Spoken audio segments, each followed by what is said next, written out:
Hi friends, എല്ലാവർക്കും നമസ്കാരം. പുതിയ വീഡിയോയിലേക്ക് എല്ലാവർക്കും സ്വാഗതം. അപ്പോൾ ആ കാത്തിരിപ്പ് കണ്ട് അവസാനിച്ചേട്ടാ. ബ്രഹ്മയുഗം ഒരുപാട് പ്രതീക്ഷയിൽ ഒരുപാട് നാൾ കാത്തിരിക്കുന്ന പടം, ഒരുപാട് നാളായിട്ട് കാത്തിരിക്കുന്ന പടം, നമ്മുടെ രാഹുൽ ചേട്ടൻ സംവിധാനം ചെയ്യുന്ന പടം, നമ്മുടെ മമ്മൂക്കയുടെ പടം, നമ്മുടെ അർജുൻ അശോകൻ്റെ പടം, നമ്മുടെ സിദ്ധാർത്ഥിൻ്റെ പടം, പിന്നെ ആരുള്ള ഒരാളും കൂടി ഉണ്ട്, പിന്നെ ഒരു നടിയുണ്ട്.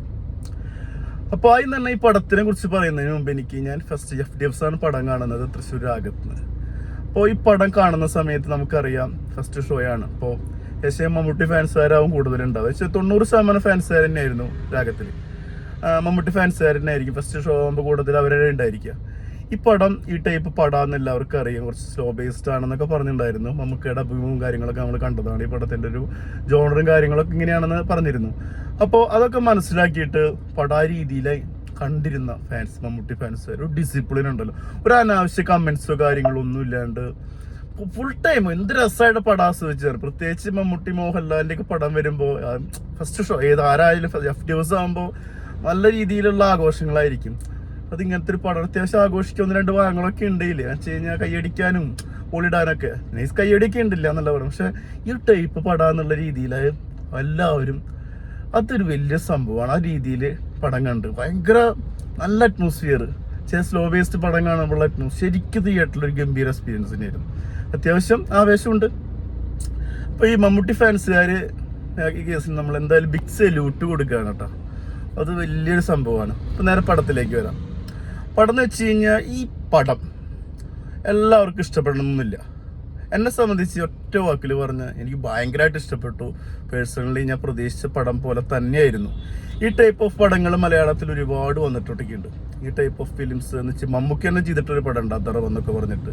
മോഹൻലാൽ ചെയ്തിട്ടുണ്ട്, ഒരു പടം ചെയ്തിട്ടുണ്ടല്ലോ, കുമാരേട്ട എന്ന് വിളിക്കുന്ന പടം.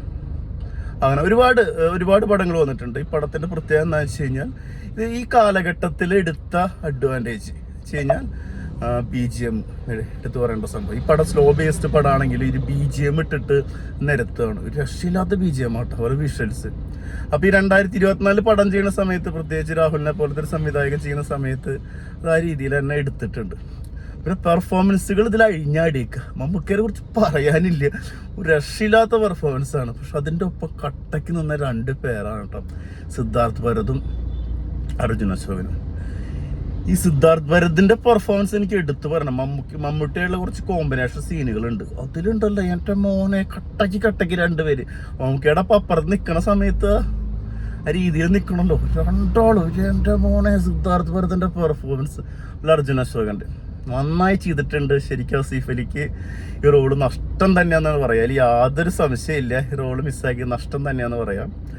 നല്ല രീതിയിൽ എടുത്തിട്ടുണ്ട്, നല്ല മേക്കിംഗ് ആണ്. പിന്നെ പടത്തിൽ അത്യാവശ്യം ഫാൻറ്റസി ഉണ്ട്. ഹൊറർ എന്ന് പറഞ്ഞാൽ വലിയ ഹൊറർ എന്നൊന്നും പറയാനില്ല, കാരണം ഹൊറർ പടങ്ങൾ കണ്ട് എനിക്ക് ഭയങ്കര പേടിയുള്ള ആളാണ് ഞാൻ. പക്ഷെ എനിക്ക് അത്ര പേടി ഞെട്ടണ സംഭവങ്ങളൊന്നും ഉണ്ടായിട്ടില്ല. പിന്നെ ബാക്കിൽ നിന്ന് തട്ടലും വിളികൾ അങ്ങനത്തെ കാര്യങ്ങളൊക്കെ കുറച്ച് സാധനങ്ങളൊക്കെ ഒഴിവാക്കിയിട്ടുണ്ട്.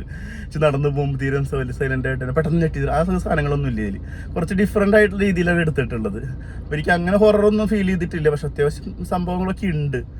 പിന്നെ അടിമത്തം എന്നുള്ള സംഭവം, അധികാരം, അതിനെക്കുറിച്ച് നല്ല രീതിയിൽ ചർച്ച ചെയ്തിട്ടുണ്ട്. ഒരു ഇല്ലത്ത് കിടക്കുന്ന കഥയാണ്. അതിലതർവം കുറേ കാര്യങ്ങളുണ്ട്, അതിലേക്ക് പോകുന്നില്ല. അത് സ്പോയിലർ കണ്ടന്റ് ആണ്. അപ്പോൾ ഒരു ഗംഭീര എക്സ്പീരിയൻസ് എനിക്ക് കിട്ടിയത്, ഞാൻ തിയേറ്ററിൽ കാണുന്ന സമയത്ത് എൻ്റെ അപ്പുറത്തിരുന്നവൻ്റെ ശല്യം സഹിക്കാൻ പറ്റും. സീറ്റ് മാറിയിരിക്കാനും പറ്റുമല്ലോ. എന്ന് വെച്ച് കഴിഞ്ഞാൽ സീറ്റ് നമ്പറൊക്കെ ഉണ്ടായിരുന്നു. അവൻ ഫോൺ എടുത്ത് കളിച്ചിട്ട് വെറുപ്പി, അങ്ങനത്തെ കുറേ ആൾക്കാർ ഇന്നും ഉണ്ടായിരുന്നു തിയേറ്ററിൽ. ഇവരൊക്കെ തന്നെ ഫിലിം കാണാൻ വരുന്നു, മറ്റുള്ളവർ ആസ്വാദനത്തെ നശിപ്പിക്കാൻ വേണ്ടിയിട്ട്.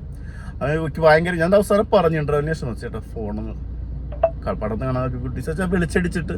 അപ്പം അങ്ങനത്തെ അവസ്ഥയൊക്കെ എനിക്ക് ഉണ്ടായി. എന്നാലും എൻ്റെ ആസ്വാദനത്തിന് കുറവൊന്നും വന്നില്ല, നല്ലൊരു എക്സ്പീരിയൻസ് ആയിരുന്നു. ഒരു കുറേ കാര്യങ്ങൾ ഇതിൽ കൊണ്ടുവന്നിട്ടുണ്ട്. ഇപ്പോഴത്തെ നമുക്ക് ഇതിൽ അധികാരം, അതുപോലെ അടിമത്തം എന്നുള്ള സംഭവങ്ങൾ ഇപ്പോഴും നമ്മുടെ ഈ 2024 വരുമ്പോഴും കുറേ സംഭവങ്ങളൊക്കെ ആയിട്ട് ഇതിൽ കണക്ട് ആവുന്നുണ്ട്. അന്ന് മറ്റേ പൂജ്യം കാര്യങ്ങളും അന്ധവിശ്വാസം കാര്യങ്ങളൊക്കെയാണ്. ഇന്ന് ഇവിടെ രാഷ്ട്രീയപരമായിട്ട് നടക്കുന്ന കുറേ കാര്യങ്ങളൊക്കെ അതിലൊരു അവസാനം പറയുന്ന ഒരു സംഭവം, ഒരു പോയിന്റ് ഉണ്ട്, അത് ശരിക്കും കണക്റ്റഡ് ആണ്. എന്നെ സംബന്ധിച്ച് ഇതാണ് സംഭവം. ഈ പടം എല്ലാവർക്കും ഇഷ്ടപ്പെടുന്നൊന്നുമില്ല, എൻ്റെ പേഴ്സണൽ ഒപ്പീനിയൻ ആണ്. നമ്മളിപ്പോൾ ഈ പടം പ്രതീക്ഷിച്ച് പോകുമ്പോൾ കാമൻ കൊയ്റ്റുമ്പോൾ ഒക്കെ പറഞ്ഞ പോലെ ശൂന്യതയോടെ തന്നെ പോവുക, എന്നാൽ തന്നെയാണ് ഈ പടം ഉൾക്കൊള്ളാൻ പറ്റുള്ളൂ. പിന്നെ ക്ലൈമാക്സിൽ കുറച്ചൊരു ഫാൻറ്റസി കാര്യങ്ങൾ ഒഴിച്ചു നിർത്തി കഴിഞ്ഞാൽ വേണ്ടിയിരുന്നില്ലെന്ന് എനിക്ക് തോന്നി. അത് ഒഴിച്ചു നിർത്തി കഴിഞ്ഞാൽ പടം എനിക്കിഷ്ടപ്പെട്ടു, പേഴ്സണലി വളരെ ഇഷ്ടപ്പെട്ടു. പെർഫോമൻസുകളായാലും പിന്നെ ടെക്നിക്കൽ ടീമൊക്കെ അഴിഞ്ഞാടിയിട്ടുണ്ട്. അതൊരു ബിഗ് ബജറ്റ് ഫിലിം എന്ന് വെച്ച് 10-26 കോടി രൂപ ചിലവാക്കി ഇറങ്ങിയ പടമാണ്. ഇത് കൊമേഴ്സിൽ എത്ര മാത്രം കളക്ട് ചെയ്യുമെന്ന് നമുക്ക് പറയാൻ പറ്റില്ല. പക്ഷെ ഇതൊരു നല്ല സിനിമയാണ്. നിങ്ങൾ കാണുക, തിയേറ്ററിൽ പോയിട്ട് തന്നെ കാണുക. തിയേറ്ററിൽ എക്സ്പീരിയൻസ് ചെയ്യേണ്ട മൂവിയാണ് കേട്ടോ. നിങ്ങൾ ഇത് OTTക്കൊന്നും വേണ്ടി വെയിറ്റ് ചെയ്യരുത്. തിയേറ്റർ എക്സ്പീരിയൻസ് മൂവിയാണ്. മമ്മൂക്കയുടെ കരിയറിൽ നമുക്ക് ചെയ്തതിലൊരു ടോപ്പ് വെസ്റ്റ് 10 ക്യാരക്ടർ എടുത്തു കഴിഞ്ഞാൽ അതിലൊരു ക്യാരക്ടർ ഈ പടത്തിലാവുമെന്ന് എനിക്ക് തോന്നുന്നു. അപ്പോൾ ഓക്കെ, വീഡിയോ ഇഷ്ടപ്പെട്ട എല്ലാവരും ലൈക്ക് ചെയ്യുക, ഷെയർ ചെയ്യുക, സബ്സ്ക്രൈബ് ചെയ്യുക. അടുത്ത വീഡിയോ ആയിട്ട് വീണ്ടും വരാം. ഓക്കെ.